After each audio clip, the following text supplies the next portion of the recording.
இன்றைக்கி நம்ம என்ன டிஷ் செய்ய போகிறோன்னா வரகரிசி தயிர் சாதம். அதுக்கு தேவையான பொருட்கள் வரகரிசி 1 கப் எடுத்துக்கோங்க. சிறுதானியம் இல்லையா, அது எப்பயுமே ரோஸ்ட் பண்ணணும், இல்லாட்டி 6 to 8 hours ஊற வைக்கணும். எந்த ஒரு சிறுதானியமாக இருந்தாலும் அப்படி தான் நீங்கள் செய்யணும். அதை என்ன பண்ணணும், ஃபஸ்ட்டு உப்பு போட்டு நல்லா 1 கப்புக்கு 3 to 4 cups கூட தண்ணி ஊற்றி குக்கரில் வேக வச்சிடலாம். இல்லாட்டி ரைஸ் குக்கர் நல்லா குழைய வேக வச்சு எடுத்து வச்சுக்கோங்க. அவ்வளோ. அதுக்கப்புறம் தாளிக்கிறதுக்கு சீசனிங்க்கு ஆயில் எடுத்துக்கோங்க. 2 டீஸ்பூன் ஆயில் எடுத்துக்கோங்க. மஸ்டர்ட் ஒரு 1/2 teaspoon, cumin seeds, மேத்தி ஃபென்க்ரீக், இதெல்லாம் தேவைப்பட்டால் இது 2 ஆட் பண்ணிக்கோங்க. உளுந்து டால் ஒரு 1/2 teaspoon ஃபார் சீசனிங்ஸ். சனா டால் அது ஒரு 1 teaspoon எடுத்துக்கோங்க. கேஷ்நட்ஸ், ஃபைன்லி சாப் கேஷ்நட்ஸ், ரேசன்ஸ் ஒரு 1 teaspoon, 6 to 8 கேஷ்நட்ஸ் எடுத்துக்கோங்க. 1 cup கர்ட், திக் கர்ட், கெட்டி தயிருக்கு 1/2 cup மில்க், 1/2 cup பால் எடுத்துக்கோங்க. ஆஸ்வட்டீடா ஹிங், பெருங்காயம் அது கொஞ்சம் எடுத்துக்கோங்க, ஒரு பிஞ்ச், ஒரு சிட்டிக்கை எடுத்துக்கோங்க. கொத்தமல்லி ஃபைன்லி சாப் கொரியாண்டர் லீவ்ஸ், ஒரு பீஸ் ஜிஞ்சர், ஒரு 1/2 inch ginger and 1 green chilli, இஞ்சி ஒரு சின்ன துண்டோ, ஒரு பச்சை மிளகாவும் நல்லா நசுக்கி எடுத்து வச்சுக்கோங்க.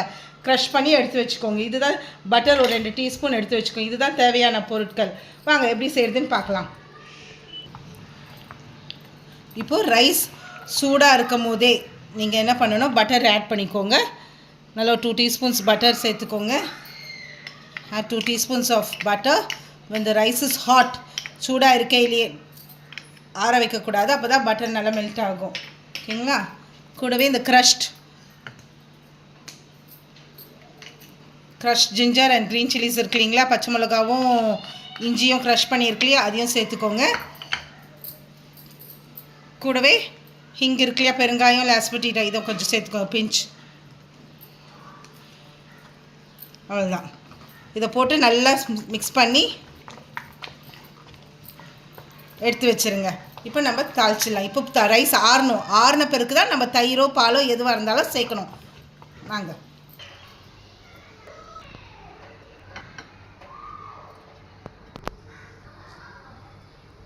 ஃபர்ஸ்ட் தாளிக்கிறதுக்கு ஒரு 2 teaspoons ஆஃப் ஆயில், 2 teaspoon எண்ணெய் ஊற்றிக்கோங்க.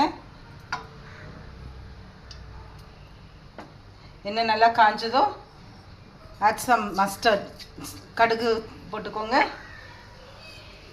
உளுந்து டால், கருப்பு உளுந்து இல்லை வெள்ளை உளுந்து உங்கள்கிட்ட எது இருக்கோ ஆட் பண்ணிக்கோங்க.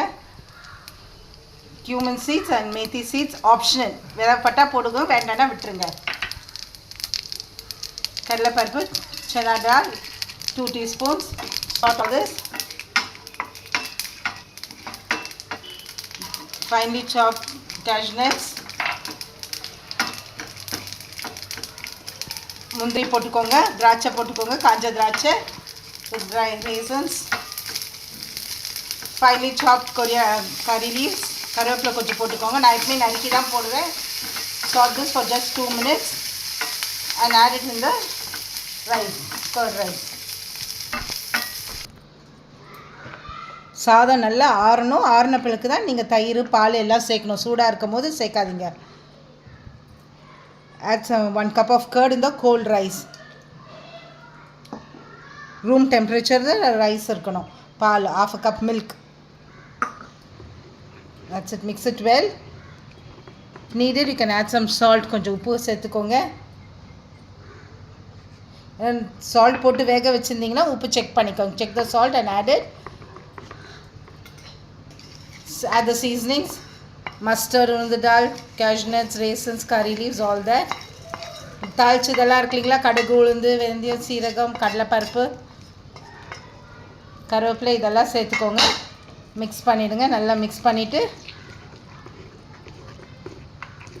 Serve it with finely chop coriander leaves. கொத்தமல்லி இருக்கு இல்லைங்களா, பொடியாக நறுக்குன்னா கொத்தமல்லி, அது சேர்த்துக்கோங்க. Creamy curd rice is ready. இப்போ நம்ம தயிர் சாதம் ரெடி ஆகிடுது.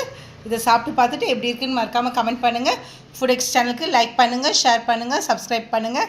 கூடவே அந்த பெல் பட்டனை ப்ரெஸ் பண்ணிடுங்க. தேங்க்யூ.